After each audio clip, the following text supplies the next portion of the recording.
आणि सन्मान चिन्ह आपण त्यांना प्रदान करत आहोत.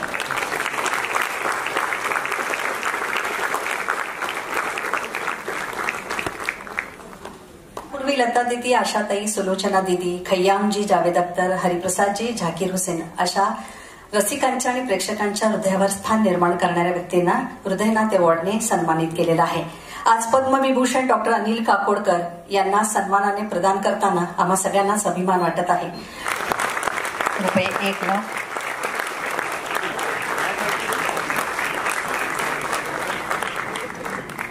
सन्मानाचं उपर्ण, मानाची पदवी,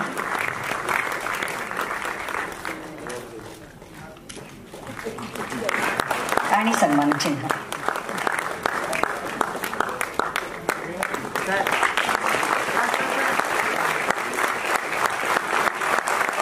जोरदार टाळ्यांनी आपण या दोन्ही विंगचं खूप खूप कौतुक करूया. वेदिका म्हणूनही त्यांचा परिचय आहे. आणि यानंतर अविनाशजी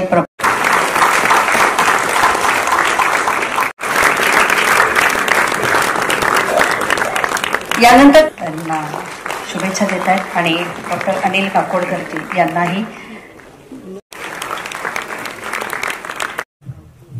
मान्यवर रंगमंच, सर्व मान्यवर आहेत. या सर्व मान्यवरांमध्ये मी बसलोय मध्ये ही फक्त दिदीची कृपा आहे आणि काही नाही.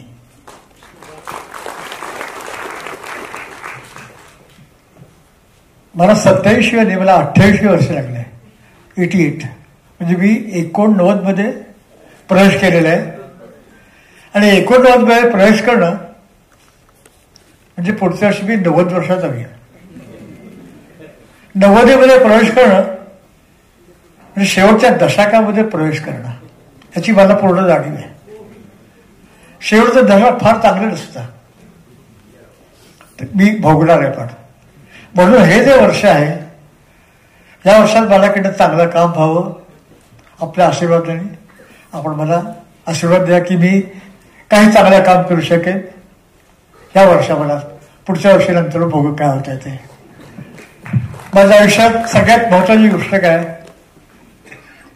सगळ्यात महत्वाची गोष्ट आहे की मास्टर दिनानाथांचा मुलगा आहे मी. यापेक्षा मोठा मुलगा काय हवा. लता मंगेशकरचा भाऊ आहे मी. याच्यापेक्षा आणि मला मोठेपणा काही नको. ज्ञानेश्वराची एक ओळी सांगतो आपल्याला की बाप रखुमा देवी वरू सहज नीटू झाला. हे सहज नीट होणं फार अवघड असतं.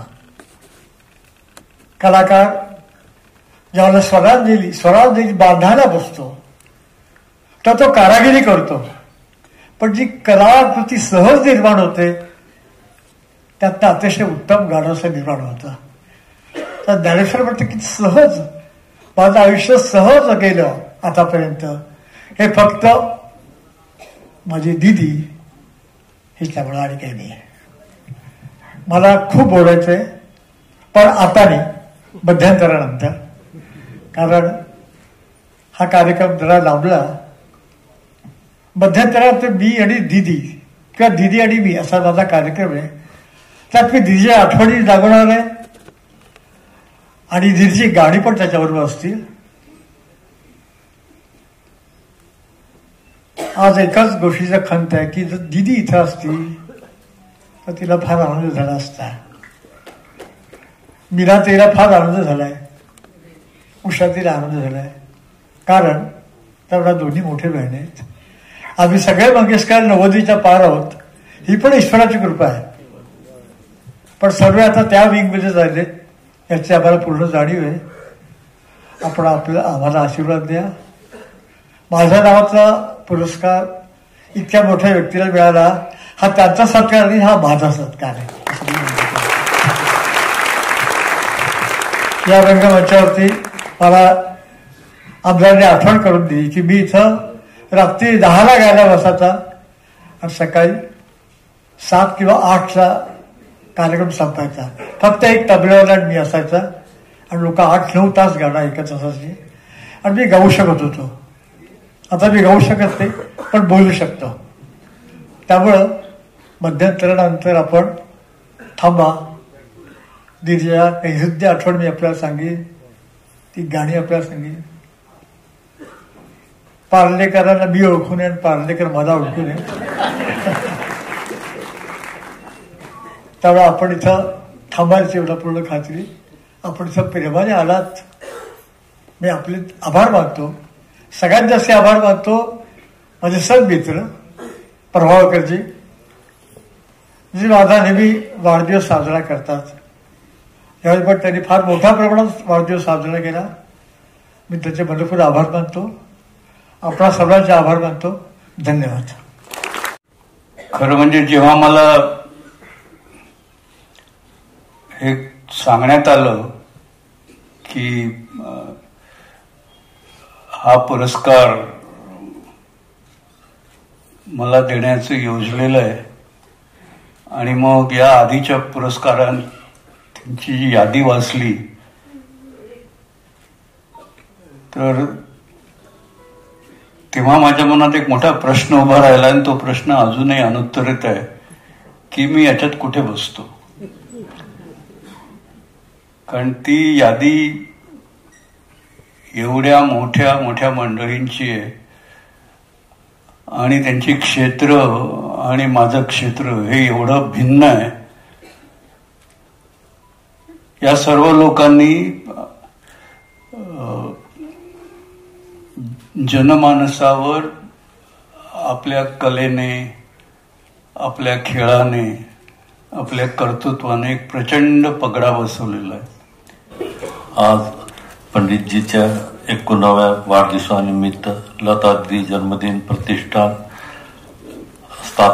स्थापनेचं अविरत कार्य चालण्यासाठी स्थापनेचा प्रयत्न मंगेशकरांच्या नेतृत्वाखाली होत आहे. त्यासाठी श्री स्वामी समर्थ अन्नछत्र मंडळाकडून ₹25 लाखाची देणगी मी जाहीर करत आहे आणि माझे वैयक्तिक श्री अमोलराजे जन्मेंद्रराजे भोसले यांच्याकडून मी 11 लाखाची देणगी जाहीर करत आहे.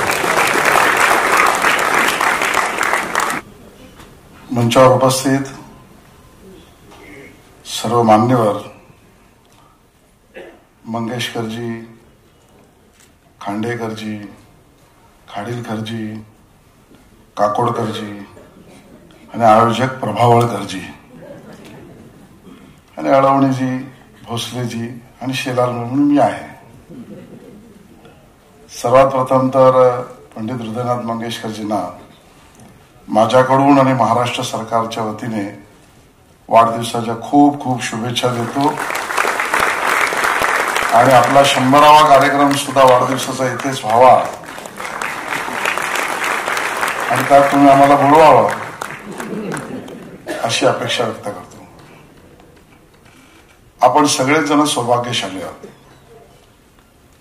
की आज या मंचावर असे दोन, खरं तर सर्वच, पण विशेषतः पंडित हृदयनाथ मंगेशकरजी, अनिल काकोडकरजी, उषाताई, मीनाताई या सगळ्यांसोबत आपण या वातावरणात, या सभागृहात एकत्रित आहोत. या सगळ्यांचं कार्य इतकं मोठं आहे, कदाचित 3 तासाचा सांस्कृतिक कार्यक्रम करण्याऐवजी प्रत्येकावर 3-3 दिवस बोलता येईल इतकं कार्य या सगळ्यांनी केलेलं आहे. वाढदिवसाच्या शुभेच्छा देताना बऱ्याचदा मोठी लोक जी असतात की आपला वाढदिवस आपल्या परिवाराबरोबर, आपल्या सगळ्या सेवरांबरोबर नाहीतर बगल बच्चांबरोबर करतात.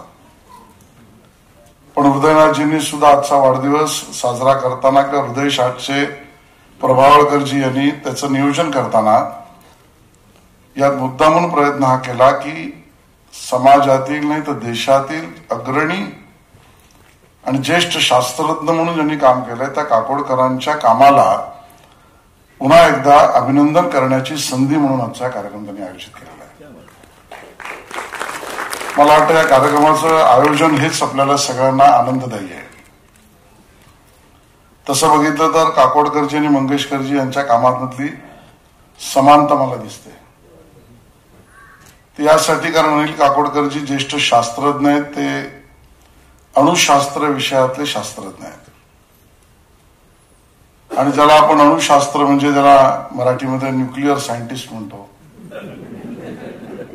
त्या न्यूक्लिअर सायंटिस्टचं काम आणि त्यात अनिल काकोडकरांचं काम हे इंडिजिनियस न्यूक्लिअर टेक्नॉलॉजी डेव्हलप करण्याचं आहे. आणि त्याच्या खोलात गेल्यावर लक्षात असं येतं की न्यूक्लिअर स्टडीज मध्ये लक्ष द्यायचं असेल तर ॲटॉमिक न्यूक्लिअर याचं संशोधन करताना त्याच्यात ऊर्जा कुठून येते, ती ऊर्जा कशी ऍब्झॉर्ब होते, त्याचं वहन कसं होतं, या अणूच्या ताकद, क्षमता, वहन आणि परिवर्तन याचा संपूर्ण अभ्यास करणारे शास्त्रज्ञ म्हणजे काकोडकरजी आहेत. आणि त्यामुळे अणूंवरचा त्यांचा अभ्यास, त्यातला निर्माण होणाऱ्या गती आणि ऊर्जेचा अभ्यास ही नवनवीन कवाड शास्त्रज्ञांची किंवा शास्त्रांची उघडणारी आहे.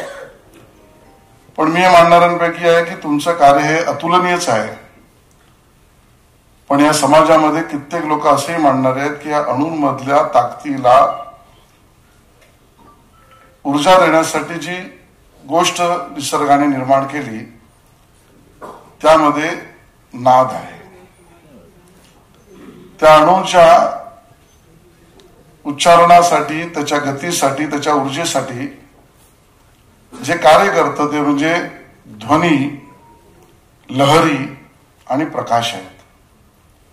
या ध्वनी, लहरी, प्रकाशाचं काम ज्या मंत्रातून, ज्या गीतातून, संगीतातून, नादातून होतं ते करणारे संगीतकार आहेत.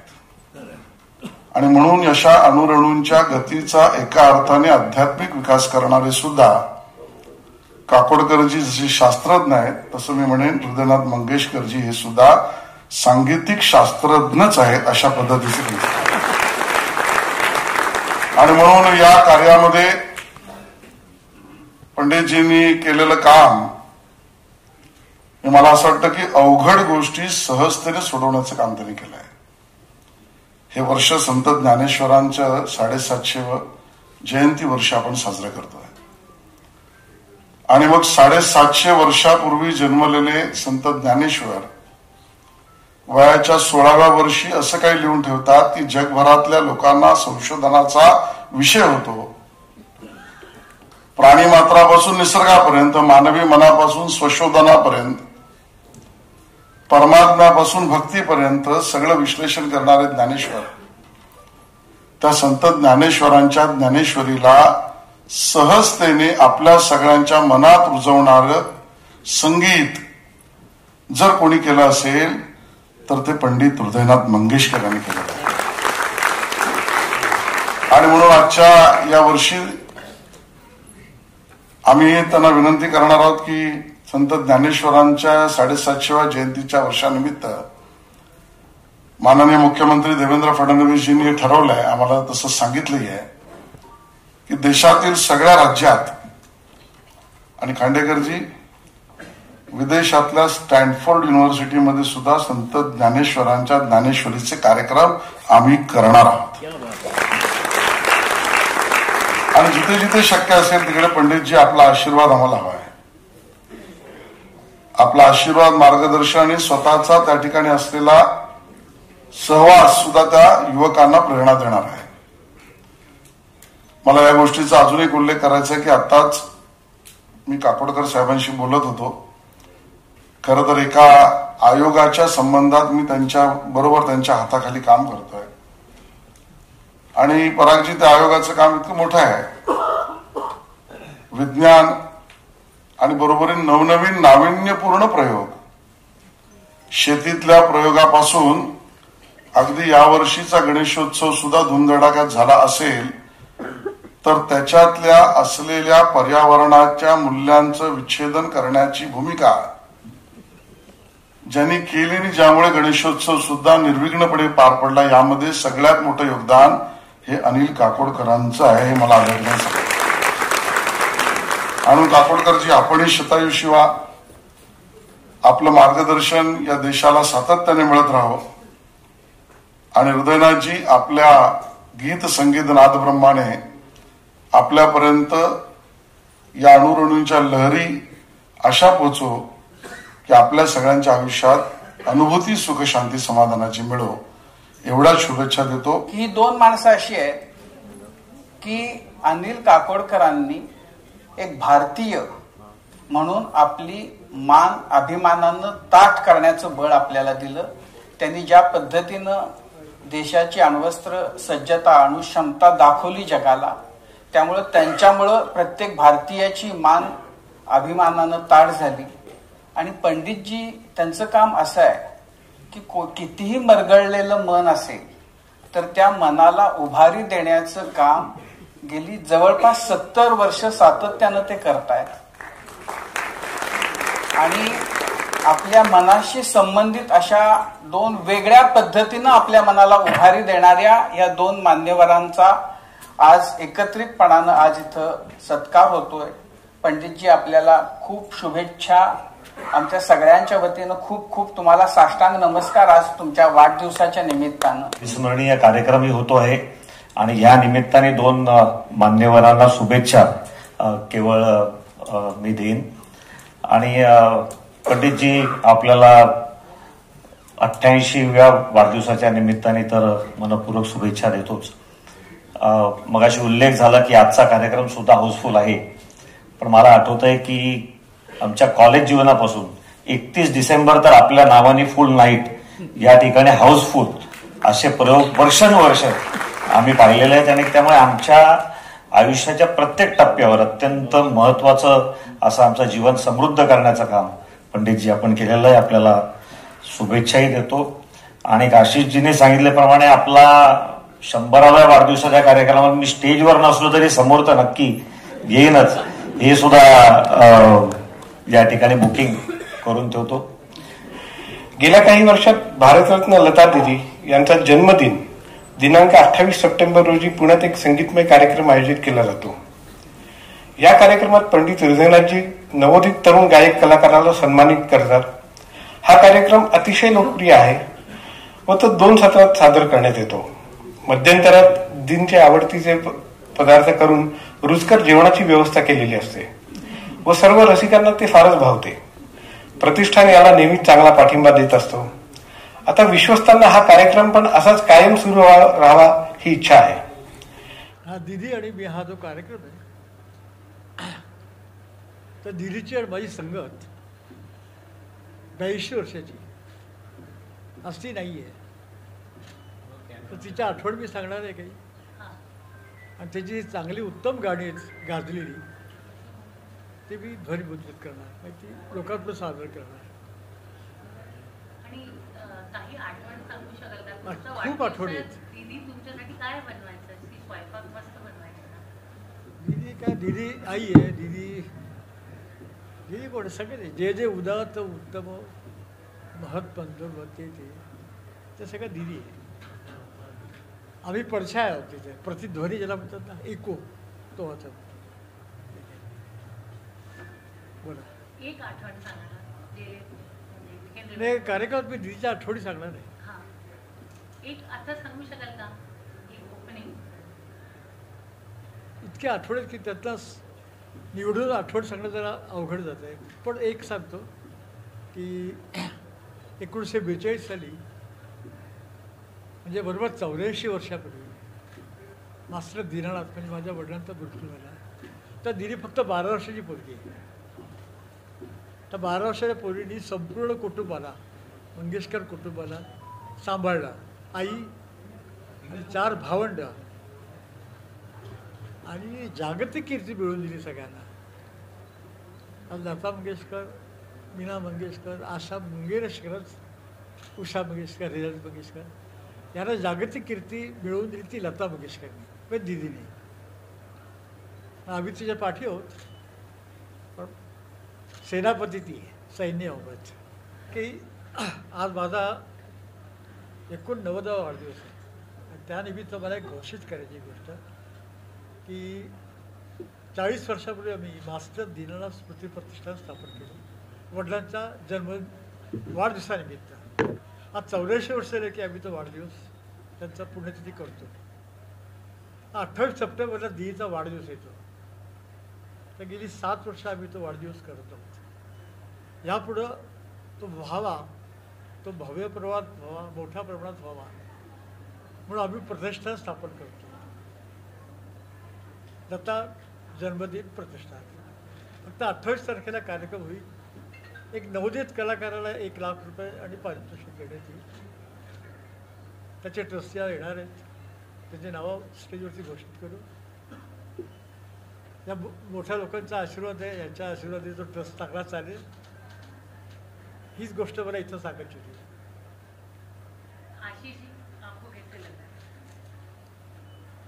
मला याचा खूप आनंद आहे की आज स्वतः व्यक्तिगतरित्या पंडित हृदयनाथ मंगेशकरजी यांना वाढदिवसाच्या शुभेच्छा देण्याची संधी मिळाली. त्यांचा 89वा वाढदिवस आहे. त्यांचा 100वा वाढदिवससुद्धा साजरा करताना मला यायला आवडेल, मी येईन. त्यांनी केलेलं कार्य, त्यांची संगीताची सेवा आणि अवघड गोष्टी सहजतेने संगीतातून मांडण्याची त्यांची हातोटी ही विलक्षण आहे. आज स्वतः त्यांच्या वाढदिवसाच्या निमित्ताने कार्यक्रम करताना पुन्हा समाजाला काहीतरी दिलं पाहिजे, नवोदित कलाकारांसाठी उभं राहिलं पाहिजे, या भावनेने त्यांनी आज जी घोषणा केली ती समर्थनीय, प्रशंसनीय आहे. महाराष्ट्र सरकारच्या वतीने मी त्यांना शुभेच्छा देतोय. आज सुद्धा ज्यांना अवॉर्ड देत आहेत ते आमचे ज्येष्ठ शास्त्रज्ञ काकोडकरजी. हे केवळ महाराष्ट्राचे नाही तर देशाचा अभिमान आहे आणि त्यामुळे त्यांना सुद्धा आज गौरवान्वित करण्यात येत आहे. आणि पंडित हृदयनाथ मंगेशकरजींनी आणि त्यांच्या सगळ्या सहकाऱ्यांनी जी निवड केली आहे त्यातनं उद्याच्या होणाऱ्या विकासाची द्वारं खोलणाऱ्या तंत्रज्ञान आणि ज्ञानाची कास धरणाऱ्या काकोडकरजींना आपण ते देतो आहोत, त्याबद्दल त्यांचे मी अभिनंदन करतो. आठवण सांगू शकाल का? बाबांनी पण सांगितलं. अशा आठवणी ज्या आहेत त्या कधी कधी पुन्हा एकदा त्या दिदी समोर बसल्या आहेत की काय अशा वाटाव्या आठवणी आहेत. मला मुद्दामून एका गोष्टीचा उल्लेख करायचा आहे. दुर्मिळ क्रिकेटमधल्या फोटोंचं एक पुस्तक, चित्रपुस्तक ज्याला आपण म्हणू, या आमचे छायाचित्रकार बने यांच्या पुढाकाराने आणि त्याला मी मुंबई क्रिकेट असोसिएशनमध्ये त्यानंतर BCCI मध्ये असल्यामुळे त्यांना थोडा हातभार मी लावला होता आणि असं ठरलं ते पुस्तक ज्या पूर्ण झालं. आजही ते पुस्तक माझं मत आहे की अतिशय सुंदर झालेलं पुस्तक आहे. विविध क्रिकेटमधल्या खेळाडूंच्या शैली, क्रीडांगणातले प्रसंग, मैदानातल्या घडामोडी याला छायाचित्रण केलेलं आहे आणि ते पुस्तक दिदींच्या हस्ते प्रकाशित करावं ठरलं. आणि आपल्या निवासस्थानीच खाली असलेल्या छोट्या हॉलमध्ये ज्या वेळेला ते प्रकाशित करण्याचा कार्यक्रम ठरला, मी अचंबित झालो. दिदींचं क्रिकेटवरचं प्रेम, क्रिकेट आणि क्रिकेट प्लेयरबद्दलची असलेली माहिती, नावासहित त्यांच्या असलेल्या शैली, या सगळ्यावर त्यांच्याशी गप्पा मारताना मला असं वाटलं की स्वरसम्राज्ञींशी मी बोलतोय का क्रीडा समीक्षकाशी बोलतोय.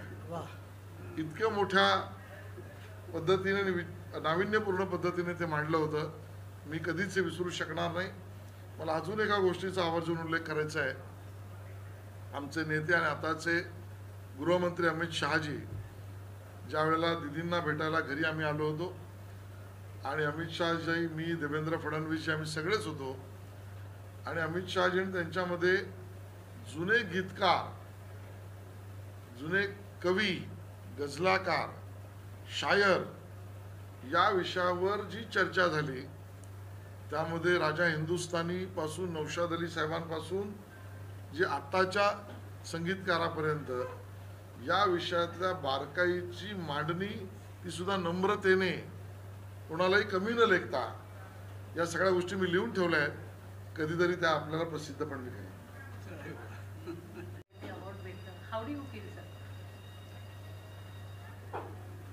नाही म्हणजे मला जेव्हा एक कळवण्यात आलं की पंडितजींच्या नावाचा पुरस्कार आज इथे मला मिळणार आहे, अर्थात खूप आनंद झाला, पण मी थोडा संभ्रमात सुद्धा पडलो की याच्या आधी ते जे पुरस्कारार्थी आहेत त्यांची जर यादी बघितली तर मी त्याच्यात कुठे बसतो की नाही बसत, आणि ती शंका मला अजून पण आहे.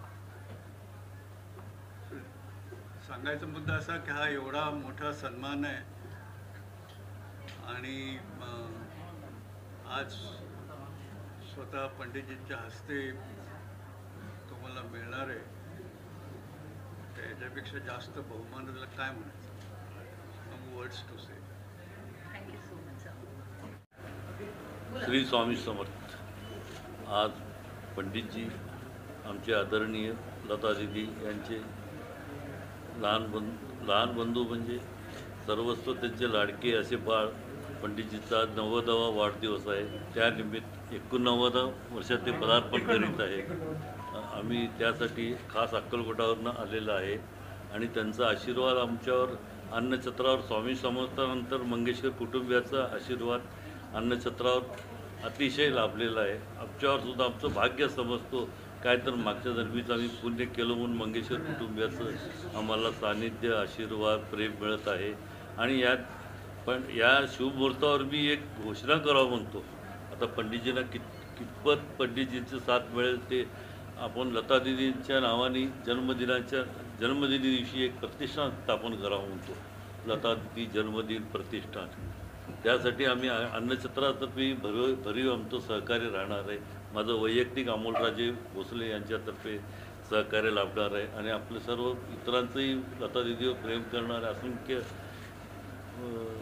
रसिक श्रोत्यांचं, त्यांना मानणाऱ्या लोकांचंही हे मिळणार आहे. तरी त्या दिवशी या करावी पंडितजींनी त्याबद्दल घोषणा करून आम्हाला सुद्धा सेवेची संधी द्यावी अन्नछत्रावर, हीच या शुभप्रसंगी प्रार्थना करतो. जय हिंद, जय महाराष्ट्र.